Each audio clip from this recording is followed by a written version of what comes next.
Legally in Love, written and narrated by C. Taylor, edited to meet YouTube guidelines. To purchase the unedited book, please click the link in the description. Chapter 13. Over the rest of the weekend, she was quiet but not completely pulled in. They ate together and were intimate several more times with Abe since he needed to see her eyes, see her. Her eyes didn't completely darken the way they had before the experience.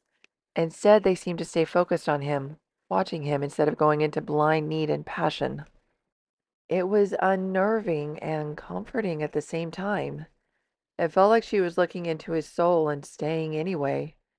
By Monday, it was time to get ready for the office. Emma was still resting in bed. He sat by her on the bed and leaned over, stroked her hair, and kissed her on the top of her head. "Did you want to stay home today?" She stretched and shook her head. "No, I need to go into the office, but—" He waited, but she didn't say anything. "But what?" "Would it be okay if I just came down when you're ready to go? I'm just, oh, would that be okay?" She looked down. It wasn't the first time she'd had difficulty talking to him since the event. He hoped it was just part of her working through her trauma. The most important thing was that she wasn't pulling away from him. They weren't as in sync as they were before, but they were still connected. She wasn't running, but neither seemed to completely understand what truly happened. "Of course, I'll call up when I'm ready to head out the door. Would that be okay?" He was rewarded with a weak smile and nod. He bent down and kissed her. He finished getting dressed about the same time Andy and Christian arrived to bring Luke back. John gave them the quick highlights and confirmed they'd been able to complete the act. He let them know Emma had requested to be left alone until he was ready to leave for the office, but Andy ignored that and ran upstairs anyway. John offered Christian some breakfast. The two ate and talked about Christian's company, John's cases, memories of their school days. John realized how much he missed those days, the three of them together. It felt like how he always imagined a family would feel. Andy came back downstairs a few minutes later. Christian pulled her into a long, deep kiss, which she returned. After, she turned to John. "Emma is coming to terms with realizing she's in love with you," she said bluntly. The news rocked him so hard he had to sit down. What?" "I told her it was okay to be in love with her husband, but she's still, in her words, processing all her feelings." He started breathing heavily, could feel emotion affecting his eyes. She was in love with him. Christian's amazing little sister, who could have any man alive, was in love with him. Emma loved him. "You must be really good at it," Andy stated. Christian chuckled and squeezed her tight with the arm already around her waist. It also made John laugh, which helped him get control of his emotions. Andy was so blunt and honest. In the years they'd been together at college, he'd grown to be quite affectionate toward her. He would be willing to protect her almost as much as Christian would, but mainly because he knew Christian would be devastated if anything happened to her. The man would never recover. John was starting to understand that feeling more and more each day. "You need to act surprised when she tells you because she'll be mad at me if she knows I told you." His wife loved him. Emma was right. Their relationship was happening in reverse. Right down to the honeymoon. He'd looked over his workload and found if they were going to have a honeymoon, it would be at least a year away. Kim popped up from her apartment about the same time he was finishing with breakfast.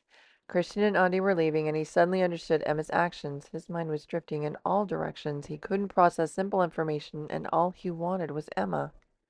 Kim had Luke. He grabbed a smoothie for Emma and called out that he was ready to leave. She came down wearing a long maxi skirt and long-sleeve top. John instantly understood why. If he didn't have to wear a suit, he'd be going to work in his thickest sweatpants and turtleneck sweater since he was feeling incredibly vulnerable and raw. He took her hand once they were close enough and walked her out to the truck. They drove to the office in silence, but held hands the whole way. She mostly looked out her side window. He focused on the road, even though he'd driven the route hundreds of times. She went to her office, didn't close the door all the way, but enough to block her desk. He had some important phone calls to make, so his door was closed for most of the morning. Before he knew it, Peggy announced she was leaving for lunch. John took a deep breath and turned his chair to look out the window. He barely had any time to process Andy's bombshell information from that morning. His door opened. He looked over his chair and saw Emma. She walked over to him and sat on him, pulled her legs up and snuggled into his lap and chest like a little girl. His arms came around her and held her close. For several minutes they just sat there, gazing out the window, him loving the feel of her in his lap. He felt her stir, her hand coming up to his face. "I have to tell you something, but I don't want to make you feel uncomfortable," she finally said softly. His heart started beating faster, and he hoped she didn't feel it. "You can always tell me anything, Emma." "You don't have to say anything back, and please don't feel obligated or that I expect anything from you. I just feel like if I don't tell you this, I'm going to be lost forever." He cradled her in his arms and started rocking the chair lightly. "Okay," he said softly. Her eyes faltered for a moment, then returned to his. I, I love you." Her eyes started filling with tears. "I think I felt it from the first time we met, but it really hit me after the. I know," he assisted. Her face tucked back under his chin, breaking eye contact and hiding. His arms tightened around her. "I know I'm nowhere pretty enough for you, and I'm sorry to put you in this horrible position." "I love you too," he whispered, and Emma went silent. Her heart started to race against his arm. He smiled against her hair and forced himself to continue. "From that first moment and now, the house I bought and renovated when I got Luke, all of it was for you. All the colors, the woodwork, even the layout was based off of information I got from Christian. I never thought in a million years I would ever get you. You were my dream." Her head raised and looked at him, her eyes searching his. He needed her to understand. "You can always tell when people are lying. I really hope you know I'm telling you the truth right now." Her eyes were glistening, a warm smile on her face. "Oh boy," was all she said. His head tilted. "Oh boy, what?" "I thought if I told you my confession, everything would settle back to normal. I have a whole lot more to process now." He cupped her face with his hands. "Me too. I think we'll both have to get used to a new normal." Her smile widened. "What a great idea." Both were emotionally fatigued, physically drained, and just held each other for the lunch hour. He smiled when he realized what was happening. It's like seeing each other for the first time. She looked at him in wonder, then smiled. "Hi," she said. He smiled back. "Hi." Her lips took his this time. From Emma's perspective, Emma was able to finish the chapter by the time John entered the office to take her home. She'd made no progress the first half of the day. Since the event, her world had been upside down and refused to right itself. Neither of them had said the L word again, but their link equalized, and both their worlds seemed to quiet for the rest of the workday.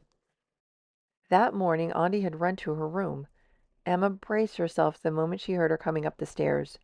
No matter what, she wouldn't admit anything to her. This was her problem. She wouldn't put it on Auntie. The moment Auntie turned into her closet where she was getting dressed and asked, "Emma, how are you doing?" with concern in her voice, Emma turned and blurted, "I'm in love with John." Then Emma gasped, huddled in the fetal position on the floor by her clothes. "Oh, crap, I wasn't going to say that." Auntie walked over to her and sat with her on the floor. "You know, it's okay for you to be in love with your husband." Then the stupid emotions started, tears filling the eyes, overwhelmed with everything that had been happening since coming to his house with Luke a week and a half ago. He already has way too much to deal with. I just wanted to help him, not make his life harder. Love just brings obligations and expectations. How can I do this to him? Andi pushed her hair away from her face. "In my experience, love makes both people more than strong enough to handle any additional challenges it may bring. Why would you hold back that strength from him?" Those words had haunted her the whole morning. She sat in front of her computer and hadn't written a word. John had calls all morning, leaving her to sit in her own turmoil for hours. By the time Peggy announced she was leaving for lunch, she was about ready to explode, or pass out, or something else awful. The conversation with John had gone way better than expected. Her whole world didn't magically go back to normal like it usually did. Instead, everything seemed transformed into something different and unfamiliar, but brighter and comforting at the same time. So comforting, she'd caught up with her book and was back on schedule to have it completed within her deadline. His amazing face was smiling at her while he was standing in her door. She closed everything down and followed him to his truck. I was afraid to tell you because I thought it would make everything harder for you, which I never wanted to do, she blurted out before he started the engine. He stopped and looked at her. She took a breath and decided to continue.